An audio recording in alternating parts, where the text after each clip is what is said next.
땅에 오신 예수 모든 어둠이 이기고 영원한 생명 되신 하늘의 통치자 이 땅에 임하셨네. 어둠을 밝히시고 승리를 이기신 내 안에 오셔서 주의 뜻 이루시네. 하늘의 통치자 온 땅에 임하네. 주님의 영광 내게 임하네. 주의 성령 나 이끄시네. 주의 말씀이 날 찾아오셔서 온 땅 비추시네. 온 땅 비추시네.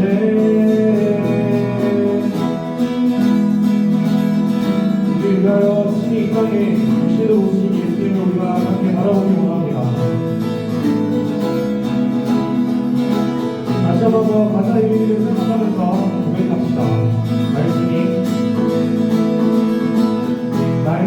육신되어 이 땅에 오신 예수 모든 어둠이 이기고 영원한 생명 되신 하늘의 통치자 온 땅에 충만하네. 어둠을 밝히시고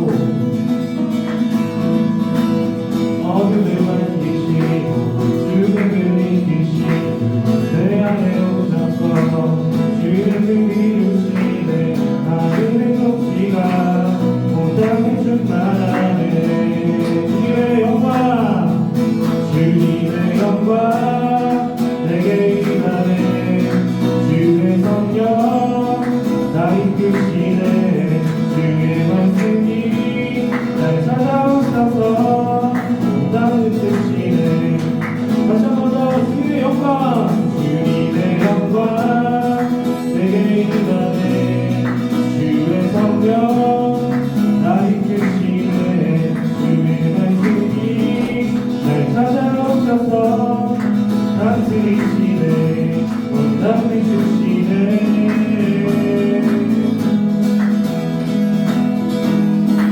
주를 살리시기 위해 이 땅에 신이 되어 오신 예수님을 우리가 바라봅니다.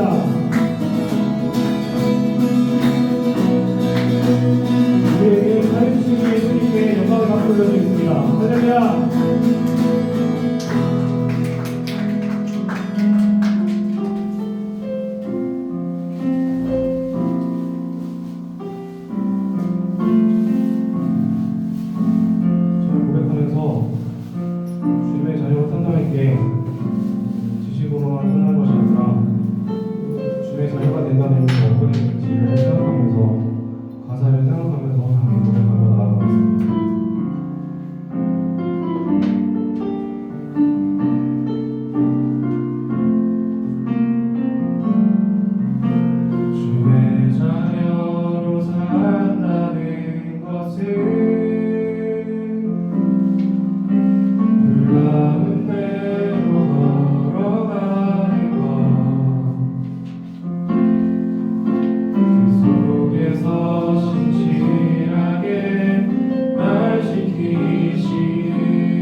십자가의 길을 내가 주님과 함께 여기서 동행하겠습니다 라는 마음으로 함께 고백하며 나아가겠습니다.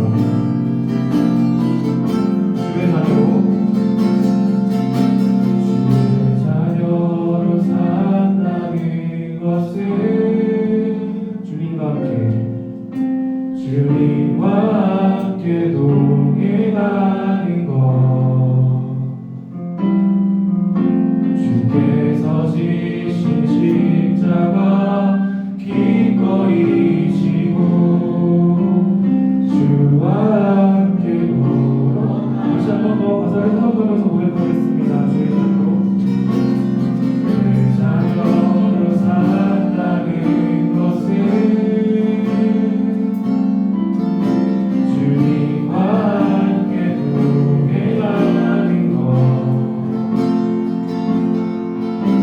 주께서 지신 십자가 기꺼이 지고 주와 함께 때로운 불 가운데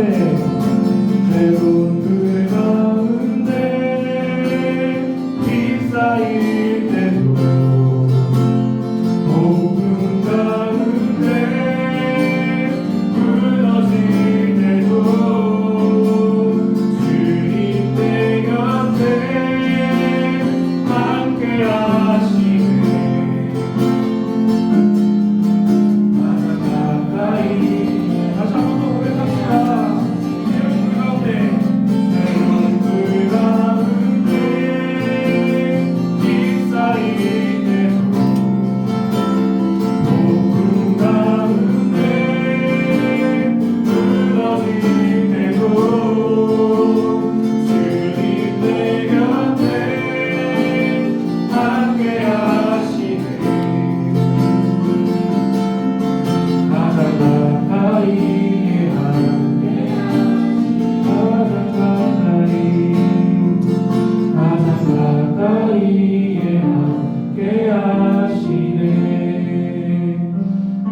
예배로 나아가면서 기도했으면 좋겠습니다. 오늘 오전 예배를 통해서 말씀하신 것처럼 내가 나아가는데 마음이 어떤지를 점검하며 나아가길 원합니다. 예배당에 모여서 주님의 함께 예배하며 나아가는 이 자리가 얼마나 귀한지를 다시 한번 더 깨닫게 하여 주시옵소서. 먼저 주님을 경외하며 주님을 높이며 나아가는 나를 성령 하나님 임시가 우리 한 사람 마음 가운데 허락하여 주시고, 주님 바라보며 나아갈 때 우리 한 사람 한 사람에게 말씀으로 또한 찬양으로 찬양의 가사로 저희 마음 가운데 은혜를 허락하여 주시옵소서. 함께 고백하면서 나아갑시다.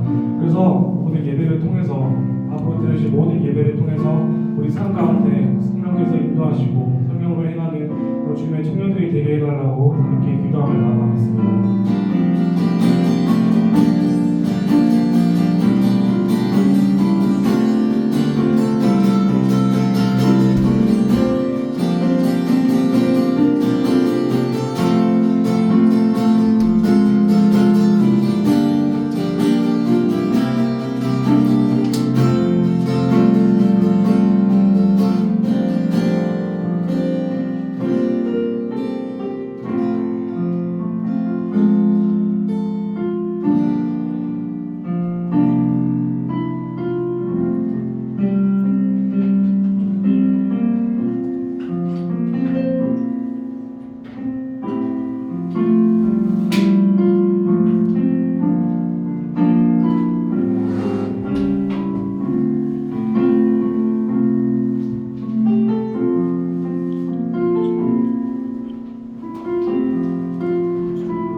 주 예수 그리스도를 믿습니다.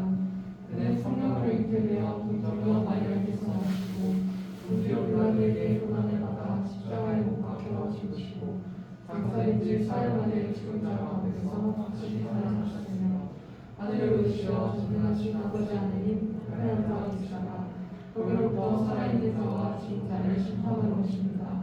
나는 성령을 믿으며 거룩한 공의와 성도의 교제와 죄를 용서하는 것과 공공의 부활과 영생을 믿습니다. 아멘. 함께 304장 찬송드리겠습니다.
기도하겠습니다. 사랑하는 하나님 감사합니다.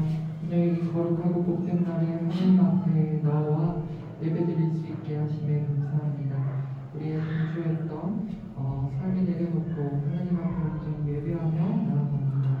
우리의 이 마음을 받아주시고 하나님만을 위하여 예배하는 우리들의 모습이 될 수 있도록 하나님 인도하여 주시옵소서. 지난 삶을 돌아봅니다. 우리의 삶은 죄악에 묻혀 어쩌면 하나님을 바라보지 못했을 우리의 삶입니다. 부족한 가운데 모자란 가운데 하나님께서 온전히 찾아와 주시어서 하나님 우리가 우리의 죄악을 회개하게 도와주시고 그 안에서 자유하여서 나의 마음으로 계속 지난날에 나의 죄악들을 불러일으켜 나의 마음이 힘들어지지 아니하게 우리들을 자유할 수 있도록 하나님 인도하여 주시옵소서. 하나님 오늘 말씀을 듣고자 합니다. 말씀에 듣는 귀를 그리고 우리의 마음을 열어주셔서 그 말씀이 우리 안에 온전히 뿌리내리게 하여 주시며 오늘 예배 마치는 시간까지도 그 은혜가 이어질 수 있게 하여 주시옵소서. 하나님 특별히 다가오는 주 금요일 토요일에 성령 수련회가 있습니다. 작은 인원으로 그리고 가능한 시간만큼 내어드려 하나님 앞에 나아갑니다. 은혜 받게 하시고 하나님 온전히 보호하여 주셔서 온전히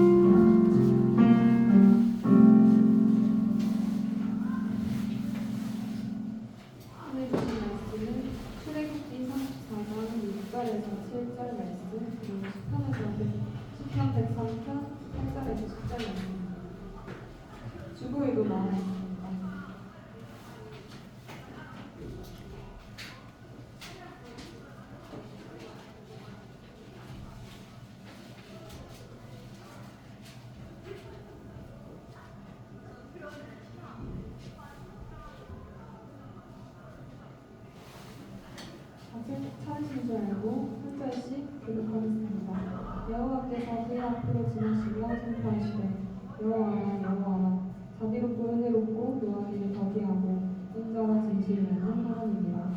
인자를 선택하시 베풀며 악과 거실과 죄를 용서하리라. 그러나 그를 못지하지 아니하고 아버지의 악인을 졌던 참소리까지 여호와는 긍휼이 많으시고 은혜로우시며 노하기를 더디하시고 인자하심이 풍부하시도다. 자주 경직하지 아니하시며 우리를 영원히 품지 아니하시리로다.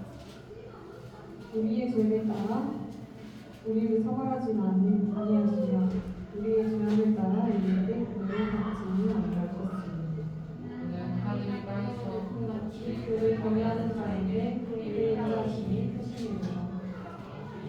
김석환 전도사님 나오셔서 사랑과 공의의 하나님의 말씀을 제목으로 말씀 선포해 주시겠습니다.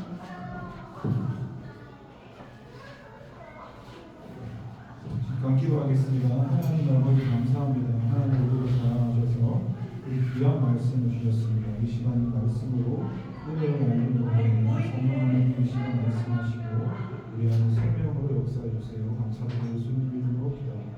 아멘. 할렐루야 반갑습니다. 성부 성자 성령 삼위일체 하나님을 전합니다.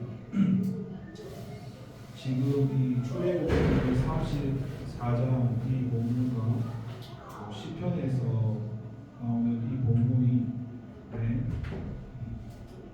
출애굽기를 인용하는 그 말씀들인데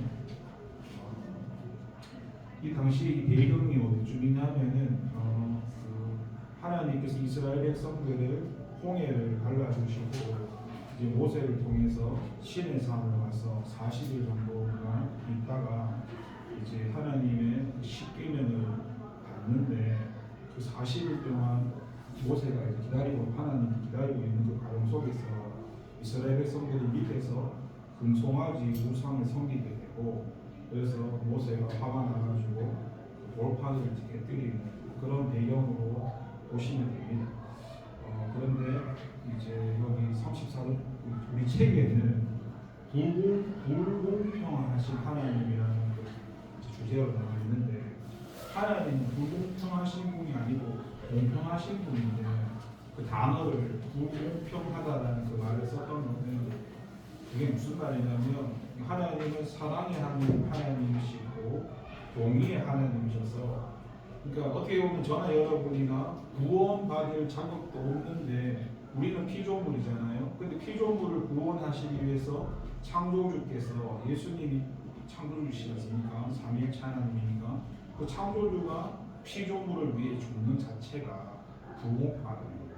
그러니까 그 불공평이 가리키는 말은 결국 하나님이 우리를 사랑하시고 용서하시는 그렇게 뜻을 해석하면 될 거예요. 그렇게 문자적으로 해석하는 게 아니라 창조주가 피조물을 위해서 말도 안 되게 자기가 죽으면서까지 우리를 구원하신 게 불공평하다는 뜻이에요. 이해되시죠? 제가 여러분 누누이 말씀드렸는데 예수님을 믿으면 동전이 양면이 있듯이 한쪽 면을 발견하면 양쪽을 발견해야 되는데 오늘은 최대한 빨리 끝내겠습니다. 동전이 양면이잖아요. 믿음도 양면이게 뭐냐면 첫 번째는 내가 죄인이라는 걸 발견해야 됩니다. 그러니까 저희가 전도할 때 나가면 저는 훈련하면서 처음에 밖에 나가서 길바닥에 새벽이든 밤이든 전화하면서 영접을 시켰었거든요. 정확히 몇 명 시켰는지 모르겠는데 100명은 넘는 거예요. 그러니까 하나님 나는 죄인이다 따라 해가지고 이렇게 그 고백문이 있어요. 계속 이렇게 하는데 근데 이제 그때 고백을 한다고 해서 길에 처음 만난 사람이 말로는 죄인입니다라는 말을 하지만 그 사람이 죄인이라는 말이 뭔지 잘 모르거든요. 그냥 따라하니까 한 거지. 그러면 죄인이라는 말을 언제 깨달을 수 있냐면 이걸 하나님과 만나게 되면 하나님의 비춤으로 인해서 관계가 되어지고 나면 그때 죄인을 깨닫습니다. 그러니까 사도 바울이 하나님의 은혜로 만났을 때 고백했던 게 여러 가지 다양한데 그 중에는 나는 하나님께 빚진 자입니다 이 고백을 했거든요. 근데 왜 그 고백을 했냐면요 쉽게 말해서 나랑 내 옆에 이웃이 있는데 얘랑 내랑 친하지도 않아요. 근데 하나님의 은혜가 들어가니까 얘랑 내랑 안 친한데 얘가 있으니까 내가 구원받은 거예요. 이걸 하나님의 은혜를 깨달은 거예요. 얘가 없으면 내가 구원 안 받은 거예요. 얘를 구원하기 위해서 하나님 나를 구원하신 거예요. 그래서 나는 빚진 자라 고백하는 거예요. 얘한테 개인적으로 빚진 게 없어요. 하나님의 은혜에 빚진 거다 이 말이죠. 마찬가지로 또 사도 바울이 고백한 것 중에 죄인 중에 괴수입니다 고백하잖아요. 그분 죄인이 아니에요. 그분은 바리새인 중에 바리새인이고 웬만한 율법은 다 지키고 능통하고요. 어떻게 보면 완벽주의에 가까운 도덕, 예수님이 도덕윤리 사람은 아닌데 도덕윤리적으로 뛰어나고 학벌로 뛰어나고 오늘날로 말하면 최소한 국회의원이나 대통령을 하실 수 있는 분인데 그런 분이 흠이 있는 분은 아니에요. 근데 그분이 왜 죄인이겠어요? 그러니까 그분이 이제 쉽게 말하면 하나님을 위해서 막 열심히 일을 했잖아요. 근데 다메섹에서 예수님 믿는 사람을 잡으러 가는 길에 예수님이 찾아오셔서 그래서 예수님 만나잖아요. 누구시냐? 그러니까 첫 번째 들었던 말이 그거예요.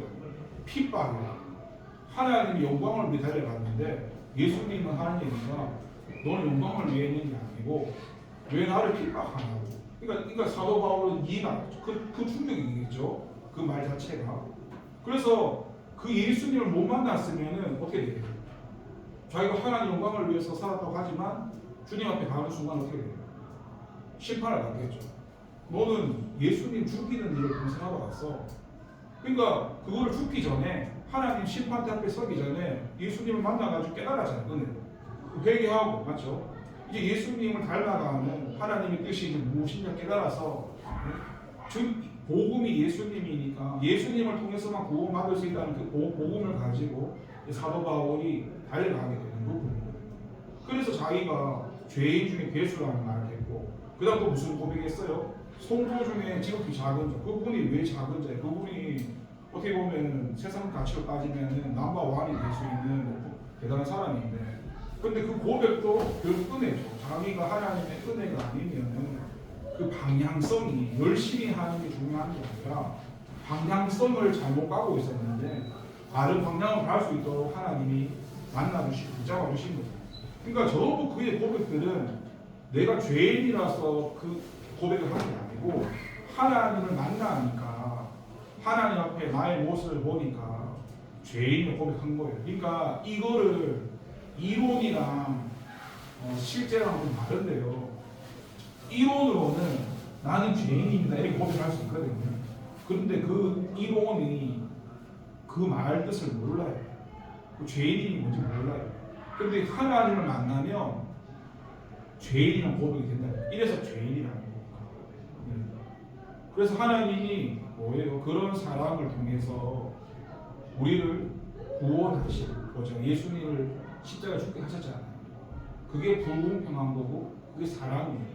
그리고 그 사랑 안에는 공의의 하나님도 있는데 여기 보면은 여호와께서 쭉 설명을 하고 뭐 37절은 천대까지 베풀고 여기서 여러분 알아야 될 거는 뭐 천대나 3, 4대까지 이런 거는 문자로 보시면 안 돼요. 어떤 사람은 진짜 이 말을 문자로 해석해가지고 천대까지 하나님이 말씀하는 거는 천대든 3, 4대든 이 기준이 문자대로 하는 것이 아니고 무슨 말이냐면 천대까지 베푼다 하는 거는 하나님의 은혜가 그만큼 크다는 거고 그러면 악행을 행한 사람한테는 3, 4대가 보험한다는 말은 진도하신다는 건 짧다는 거예요. 다시 말하면 은혜는 큰데 진도는 작다. 무슨 말이냐면 우리가 죄를 짓는데 우리 같으면 빰대 한 때리면 너가 봐라 막 부차 때리잖아요. 하나님은 그렇게 하시는 분이 아니라고. 하나님은 성경을 읽어보면 오래 참으세요. 바로 가서 니 왜 그거 못하는 나는 진짜 예수 믿고 나서 하나님이 저한테 니 왜 그것도 못하노 이것도 못하노 저한테 그렇게 말씀하신 적이 단 한 번도 없었어요. 근데 교회 사역하면 방송 하나 틀리면 예를 든 거예요. 뭐 하나 좀 틀리면 세고 혼나거든요. 하나님은 그렇게까지 저한테 안 하신다고요. 그러니까 그 하나님의 공의라는 것도 물론 죄를 지으면은 죄에 대한 대가를 치릅니다. 다윗도 그런 맛이 범죄를 저지르면 바세바를 가능하면 거기에 대한 대가를 받아요. 나중에는 또 므낫세를 낳게 되고 또 그 이스라엘의 최고로 힘든 뭐 여러 가지 상황이 나오는데 죄에 대한 대가는 받겠지만은 하나님이 회개하면 용서해 주시는 거예요. 그러니까 우리가 잘 알아야 되는 게 뭐냐면 여기 지금 34절 6절 나오는 말씀이 그거예요. 여호와라 자비롭고 은혜롭고 모압을 더디 이게 전부 하나님의 성품과 하나님에 대한 그런 마음들을 가르쳐 주는 건데 근데 그런 하나님이 기준이 뭐냐면 천대까지 베푸는데 누구한테 하나님이 천대까지 오랫동안 은혜를 주겠어요?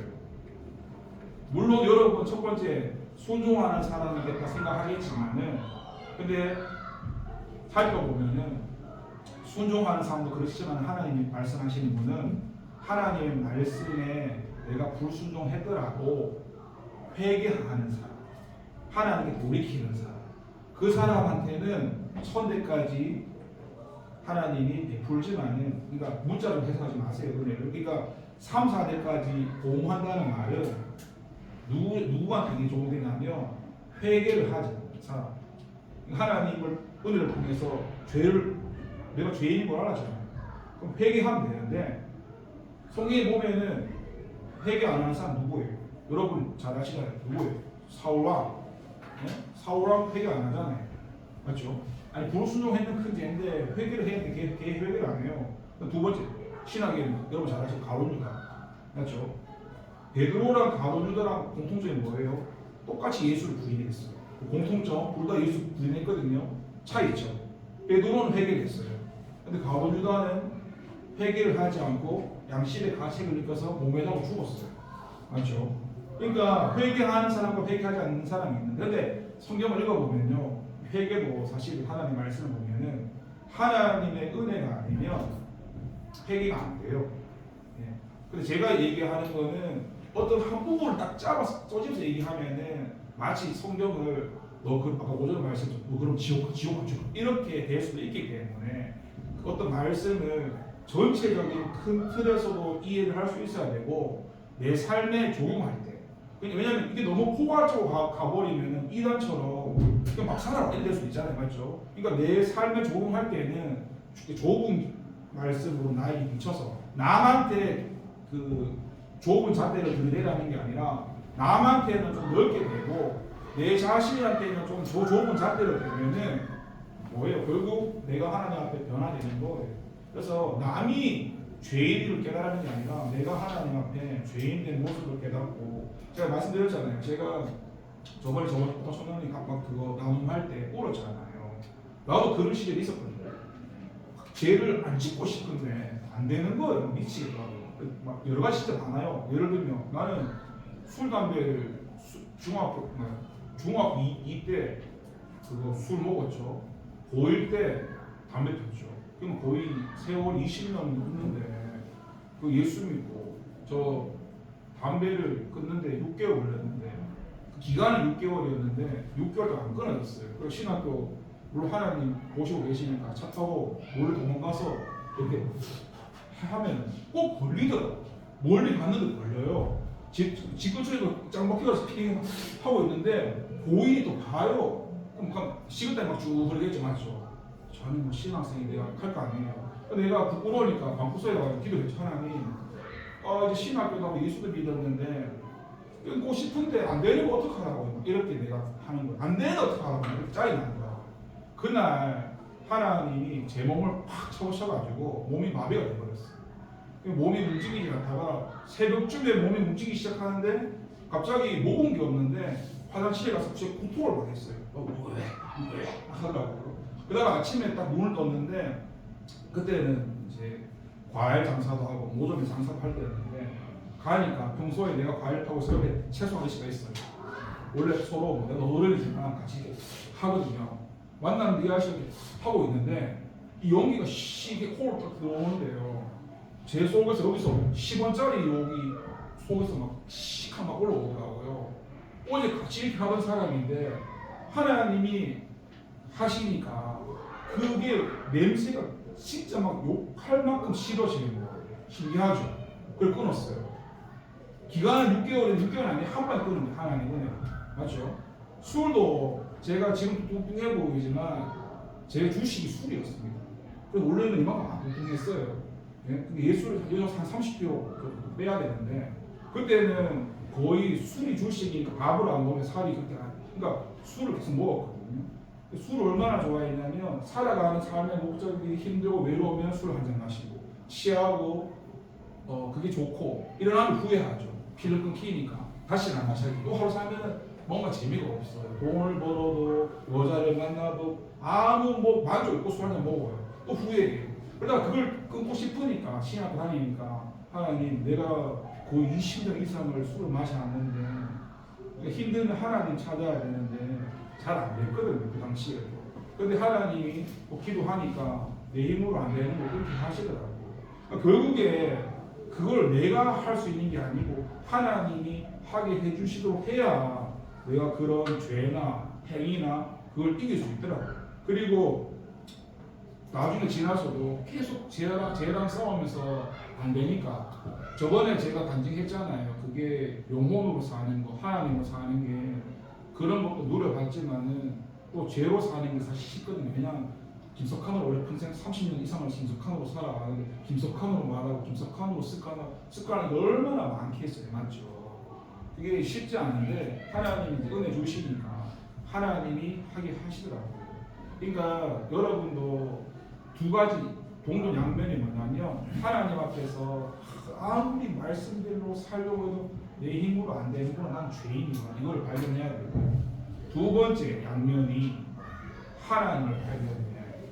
하나님 앞에 죄인이면은 지옥 가요. 이해돼요? 죄인은 지옥 가요. 그러니까 제가 말했잖아요. 죄인을 발견하고 끝나는 게 아니고 양면 한 명 더 있어요. 그 죄인이 예수님을 만나야 천국 가는 거예요. 죄인은 지옥 간다니까요. 내 한 명 죄인, 내 죄된 모습을 봤잖아요. 제가 말하는 윤리 도덕을 말하는 게 아니에요. 이해되시죠? 그 죄를 발견한 상태에서 끝난 게 아니고 그 죄를 해결해 주시는 예수님을 만났다니까요. 그러니까 내가 내 안에 지옥이면 저 지옥 가잖아요. 거기서 예수님을 만났다니까요. 나를 붙들고 있는 예수님. 그러니까 제가 울었던 거예요. 내 죄 때문에 울었는 게 아니라 내 이런 쓰레기 같은 나, 이렇게 죄가 많은 나를 구원해 주신 그 예수님을 보고 제가 울었던 거예요. 여러분도 양면이 사랑도 필요하고 공의도 필요하고 근데 이게 한 묶으면 사랑은 맞아요. 맞는데 그렇다고 예수 믿고 막 살아라 그런 뜻은 아니에요. 막 살아라는 뜻은 아닌데 그 죄를 이길 수 있는 거는 예수님밖에 없다고. 그래서 항상 예수님을 대장으로 앞세우면 승리합니다. 그 승리가 예수님이거든요. 여러분 이런 양면을 잘 깨달으셔가지고 하나님의 은혜를 발견하시면은 죄에 대해서 이건 아세요. 죄 지으면은 누가 정죄를 하는 줄 아세요? 사단이 정죄를 해요. 근데 그게 합법이에요. 왜냐하면 하나님이 우리를 보호하시는데 사단을 허용하시는데 합법이 뭐냐? 사단이 우리 육체에 들어오거든요. 이상한 거 아니에요. 신약 성경에 보면은 귀신이 우리랑 집을 짓는데 우리 육체 안에 여기 귀신이 집을 지어요 진짜로. 그러니까 걔네가 먹는 게 뭐냐면 우리 죄를 먹어. 제가 예를 들어서 거기서 하면 이걸 먹는 내가 먹고 산다고 이런 죄를 이해되시죠? 그러니까 죄 짓는 거에 대해서 참 욕망을 붙이죠. 죄 있으면은 거기에 대한 거는 하나님 허용하시지만은 그래도 우리가 그런 부분을 이제 은혜 가운데 넘게 되면은 자유할 수 있어요. 그러니까 너무 내가 이렇게 죄지어 믿는 사람 내보라 이렇게 너무 절박하지 마시고 사단한테는 쌍욕을 해도 좋아요. 사단이니까 사단한테는 개 쌍욕을 해도 좋아서 걔를 대적하시고 하나님 앞에서는 내가 죄인이잖아요. 맞죠? 의인이면서 내가 의인이 아니라 예수님 때문에 의인이고 맞죠? 하나님은 죄인이니까 여러분 그렇게 그 창조주께서 우리를 주고 오신 그 은혜를 발견하시고 살아가는 시간이 많이 없어서 이렇게 말씀을 제가 정리를 하겠습니다. 여러분 저도 신앙생활 하다 보면 낙심하고 절망되고 걱정하고 이런 것도 많지. 엊그제 그 계단에서 왜 굴렀냐면은 저는 항상 있잖아요. 이걸 항상 저는 메모를 항상 해놓거든요. 저 예전에는 제가 예수 믿는 영성 일기도 맨날 한 8년 가까이 써왔어요. 일기를 막 써왔는데 저는 언제 다치냐면은 걱정하고 염려하고 잡생각하면은 꼭 다치더라고요. 나중에 그 시행착오하고는 이 실수를 또 안 해야지 했는데 그날 또 한 거예요. 원래 안 다쳤는데 또 잡생각이 많고 걱정 염려하니까 다치더라고요. 여러분 염려하지 마시고 쉬운 건 아닌데 하나님께 맡기고 그렇게 살아가는 저와 청년 되기를 바라겠습니다. 기도합니다.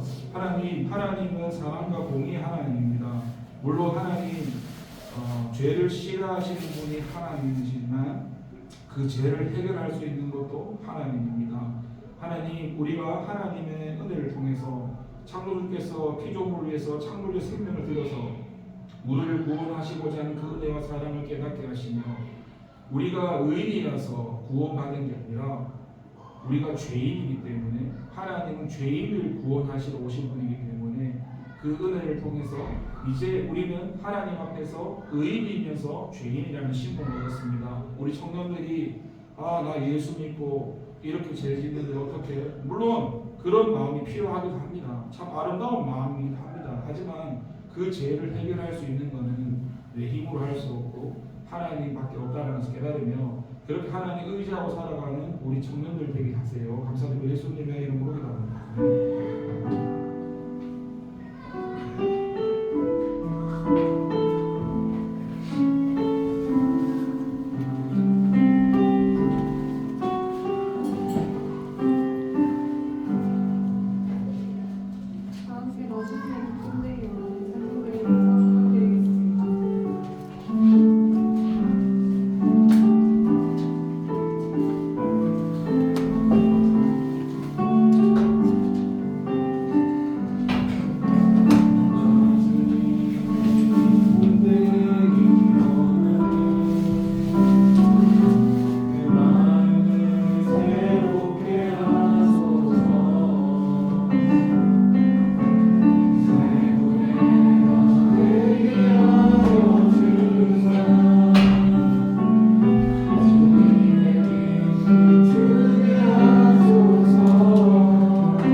귀한 정성 드리게 주신 감사합니다. 하나님 우리 청년들의 삶을 축복해 주세요. 예수님 이름으로 기도를 드립니다.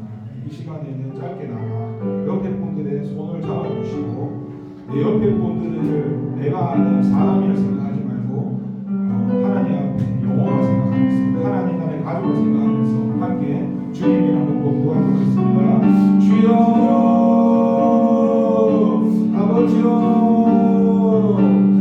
아버지 하나님 감사합니다. 하나님께서는 자비롭고 은혜롭고 노하기를 더디하고 인자하고 진심이 많은 하나님 말씀입니다. 하나님 은혜로서 하나님께 앞에서 회개하는 사람에게는 천대까지 베풀고 그런 하나님의 은혜가 높고 크다는 것을 말씀하셨고 우리가 죄 가운데 살더라도 주님 앞에 회개하며 주님은 그것을 예수님 때문에 기억시나고 항상 예수님의 보혈로 씻어주신다는 그 은혜의 말씀을 깨달았습니다. 하나님 우리 때로는 하나님 내가 그리스도이라 말하면서 하나님의 자녀로 살아가지 못하는 사람들 때문에 가슴 아파하고 낙심할 때도 있습니다.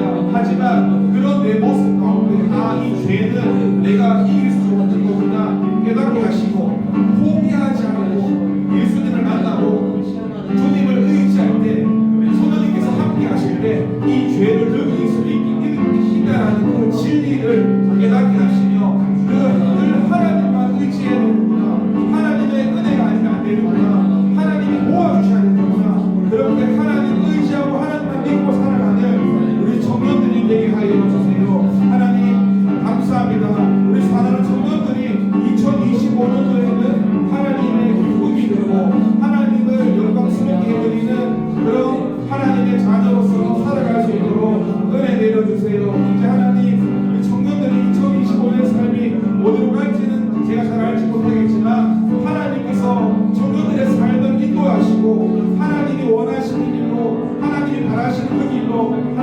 수고하셨어. 하나님께서 우리 청년들의 삶과 인생을 책임져 주시옵소서. 감사합니다. 예수님의 이름으로 기도합니다. 아멘. 주님이 감수신 기도하도록 하겠습니다. 하늘에 계신 우리 아버지 이름을 거룩하게 하시며 아버지의 나라가 오게 하시며 아버지의 뜻이 하늘에서 같이 땅에서도 이루어지게 하소서. 오늘 우리에게 영원한 식을 주시고 우리가 우리에게 잘못한 사람을 용서해 준 것 같이 우리 죄를 용서해 주시고 우리를 시험에 빠지지 않게 하시고 악에서 구하소서. 나라와 권능과 영광이 영원히 아버지이십니다. 아멘. 총무님 방문 주시기